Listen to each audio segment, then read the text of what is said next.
In છે.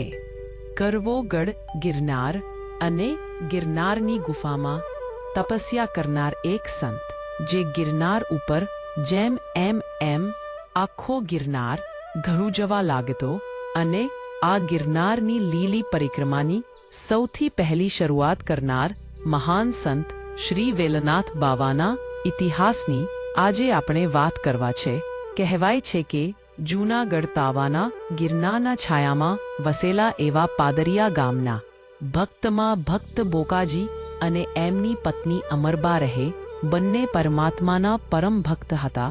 ખેતી મજૂરી કરીને પોતાનું ગુજરાન ચલાવતા અને આગળ આવેલા સાધુ મહાસાત્માની સેવા કરતા અને સાંજે ભજન કીર્તન કરી સતત પ્રભુમય જીવન વિતાવે છે. અને 40 વર્ષની ઉંમર થઈ છતાં ઘરે શેર માટેની ખોટ હતી અને બંને દંપતી આ દુઃખ કાયમ સવાતો. આથી બંને દંપતી એવો નિયમ લીધો કે જ્યાં સુધી શિવજી આપણે ઘરે પારણ ના બંધાવે ત્યાં સુધી શિવજીની પૂજા કરી અને પછી જ અન્નજલ લેવું અને પછી સવારે વહેલા ઉઠી પાદરિયાથી ભવનાથ ભોલાનાથના દર્શન કરવાનો જાય છે. કાયમને માટે જંગલમાંથી હલી દરરોજ પાદરિયાથી ભવનાથ દર્શન કરવા જતા હવે એક વાર બન્યું એવું કે આ ભક્ત દંપતી ભવનાથ દર્શન કરવા જવા નીકળ્યા અને સામેથી કોઈ શુભ કામે જતા કેટલાક માણસો મળ્યા. તેમાંથી એક માણસ ધીમેથી બોલ્યો કે અરે અત્યારે આ કયા શામાં મળ્યા? વાંજિયાનું મોઢું જોયું હવે અપસુકન થશે આમ ધીમેથી બોલ્યું છતાં દંપતી સાંભળી ગયા. ઓમ નમઃ શિવાય ઓમ નમઃ શિવાય કરતા કરતા ભાવનાથ તો પહોંચ્યા, પણ સતી અમરબાને પહેલા માણસના વેણ બહુ માઠા લાગ્યા અને મહાદેવને દંડવંત પ્રણામ કરીને તુષ્કે રડી પડ્યા. અને એટલું રડ્યા કે તેઓ બેભાન થઈ ગયા અને ફક્ત ભોબાજી પણ ખૂબ જ રડે છે. અને એવામાં શિવલિંગમાંથી એક ગેબી અવાજ આવ્યો કે અરે બેટા અમર, બેટા થાઓ. અરે ભક્ત ભોબાજી, તમે પણ રડશો નહીં. તમારી ભક્તિ હું પ્રસન્ન થયો છું અને આવતા વર્ષે તમારે ત્યાં આષાઢી બીજના દિવસે એક સિદ્ધ પુત્ર અવતરશે. બંને ઘરે જાઓ અને ઘરેથી જ મારો સ્મરણ કરજો. આજથી અહીંયા આવવાની જરૂર નથી. પછી તો સમય વીત્યો અને કહેવાય છે કે અષાઢી બીજની વહેલી સવારે અમરબાના કુખેથી એક બાળકનો જન્મ થયો અને વહેલી સવારે જન્મ થવાના કારણ અમરબાનું નામ વેલો રાખ્યું. પછી તો ભક્તિમાં વાતાવરણમાં ઉચરેલો વેલો ધીરે ધીરે મોટો થાય છે અને તેની ઉંમર 8-10 વર્ષની થઈ અને પોતાનું જીવન સ્વતંત્ર રીતે જીવવા લાગ્યો. પછી એક દિવસ આ વેલો એની માતા પિતાને 2 હાથ જોડીને એક વિનંતી કરે છે કે બાપુ, તમે મને રજા આપો તો હું કોઈ સારા ખેડૂતના ઘરે સાથીપણું કરું અને તમને મદદ કરી શકો. અમરબા બોલ્યા કે બેટા વેલા, હજુ તો તું નાનો છે અને આમ એકલો કેમ મુકાય? અરે મારી માં, જીવન માત્રની ચિંતા તો ઈશ્વરની છે, તો તમે શું કામ મૂંઝાવો છો? અને મને રજા આપો તો જ્યાં મારો ઓનનું બંધન છે એ ચૂકવીને પાછો આવીશ.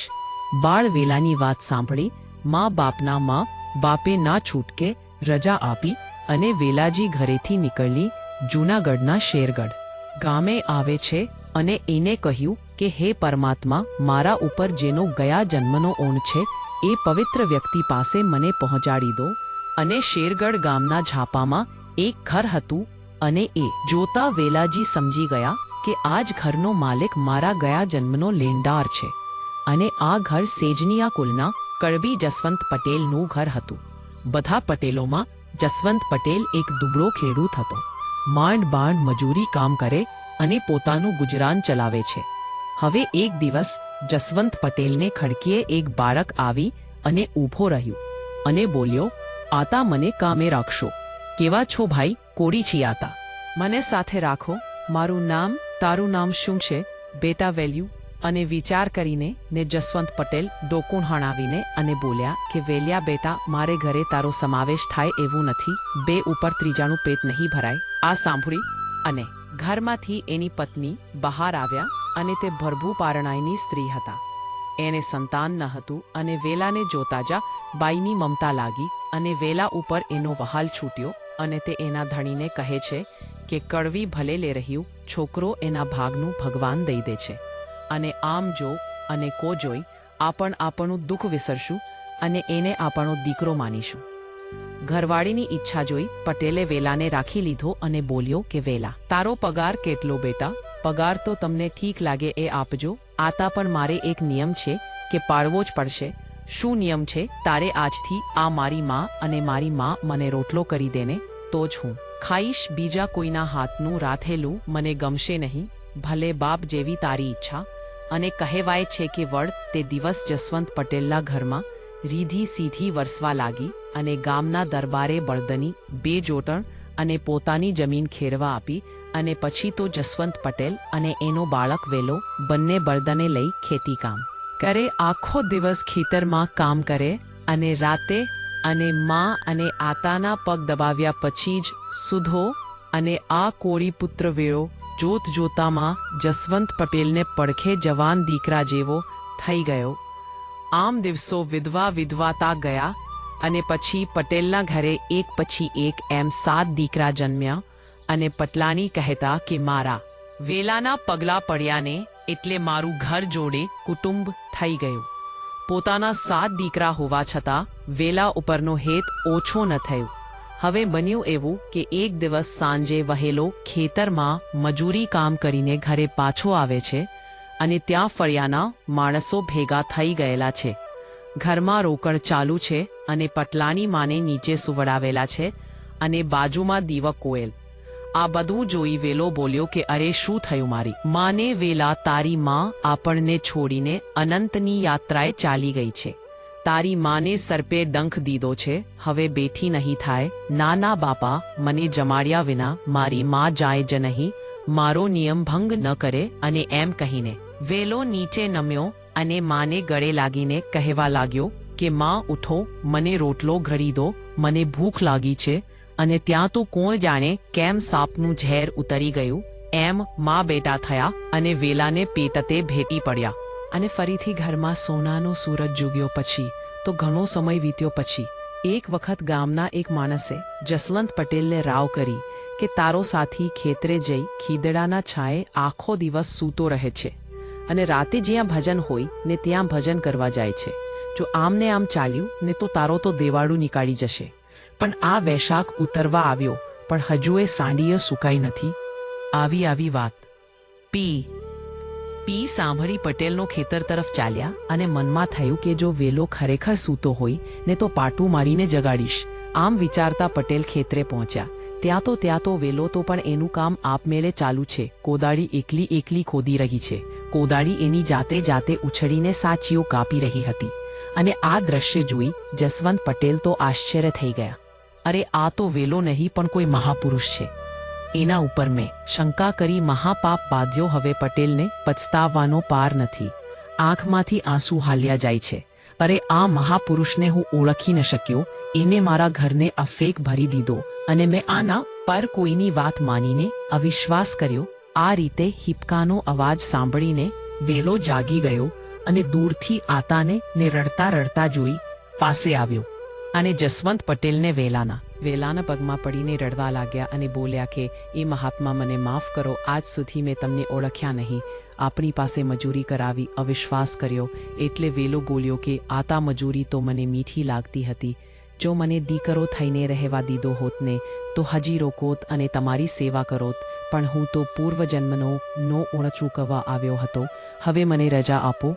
મારી માં અને મારા ભાઈઓને મારા રામ રામ કહેજો અને તમને પણ મારા વંદન. ભૂલચૂક થઈ હોય તો માફ કરજો અને હું હવે જાઉં છું. પૂર્વજન્મનો પૂરો થયો અને હવે તમારે કંઈ માગવું હોય તો માંગી લો.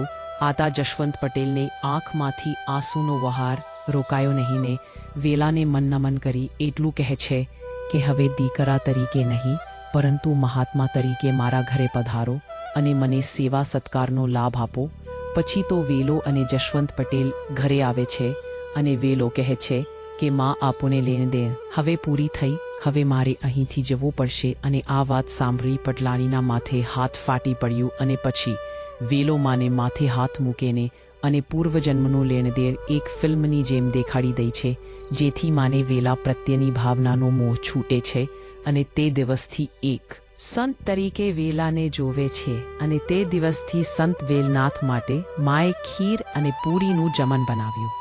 બધાએ સાથે બેસીને જમ્યા અને જતા જતા વચન આપ્યું કે સેજણિયા કુલનો તમારા વંશનો કોઈ પણ માણસ ગિરનારે આવે છે અને મારા વીરડે આવીને ભજન કરશે તો એ વીરડામાં હું પાવી રૂપે પ્રગટ થઈને દર્શ આપીશ અને પછી તો વેલનાથમાં અને માતાને વંદન કરી વેલા પોતાના ગામ પાદરિયા પાછા આવે છે અને માતા પિતાના ચરણ સ્પર્શ કરી આશીર્વાદ લે છે।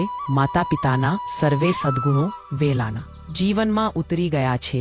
વેલો રોજ સવારે વહેલા ઉઠી સ્નાન કરી અને પ્રભુ સ્મરણ કરવા ધ્યાનમાં બેસે છે, પછી ગાયો ચરાવવા સીમમાં જાય છે। ત્યાં એક દિવસ એની નજર કે ઘોર વડલાની નીચે બેઠેલા કેટલાક સાધુ ઉપર પડી।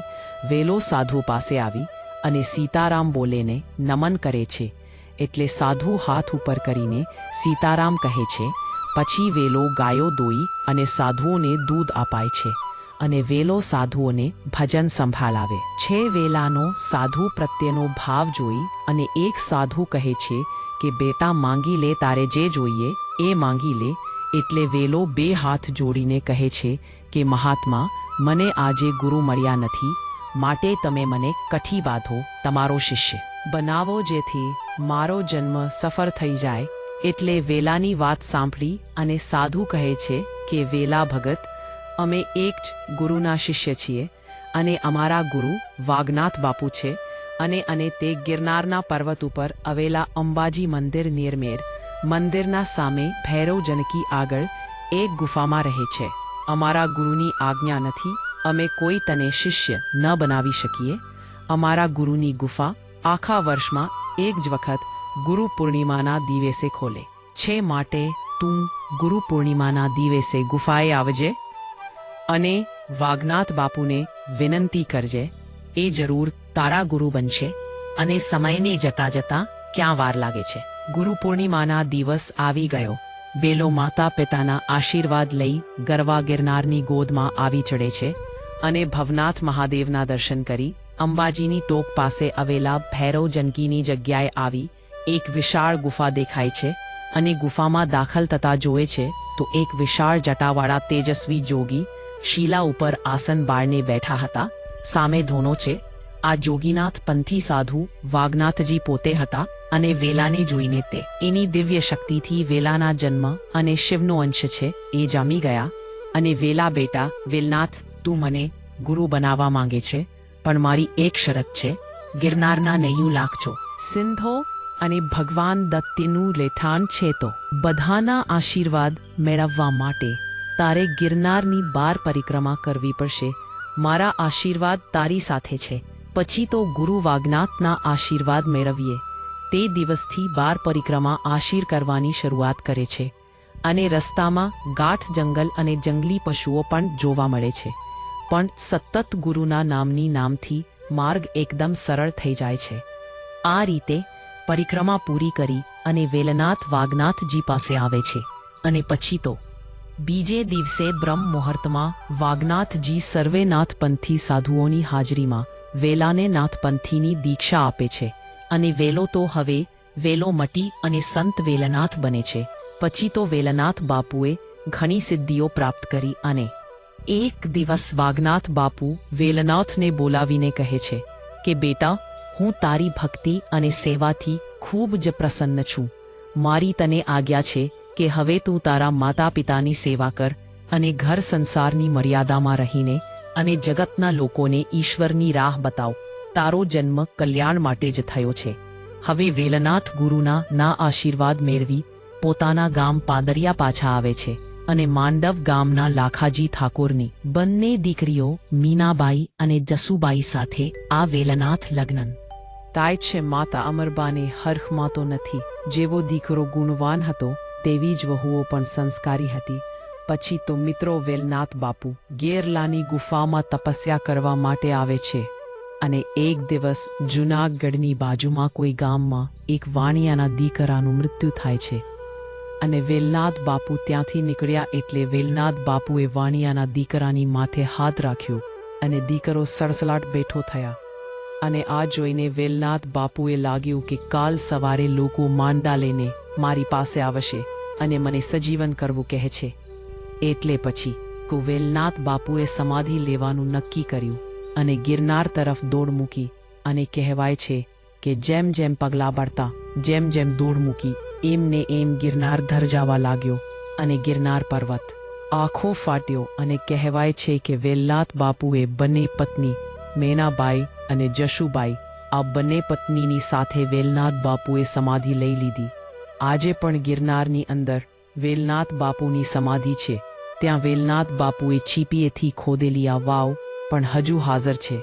અને કહેવાય છે કે વેલનાથ બાપુએ પરિક્રમા કરતી વખતે દાટણ કરીને દાટણ રોપેલું અને એનો આજે જબરજસ્ત મોટો વડ થયો છે. એટલે એટલા માટે એમને બળજોગી વેલનાથ કહેવામાં આવે છે. તો મિત્રો, આ હતો વળસોગી વેલનાથ બાપુનો ઇતિહાસ. મિત્રો, આશા રાખીએ છીએ કે તમને આ વિડિયો પસંદ આવ્યો હશે. મિત્રો, ચેનલને સબસ્ક્રાઇબર કરવાનું ભૂલશો નહીં તમે. મિત્રો, વિડિયો પૂરેપૂરો જોવા બદલ તમારો ખૂબ ખૂબ આભાર. પેસ.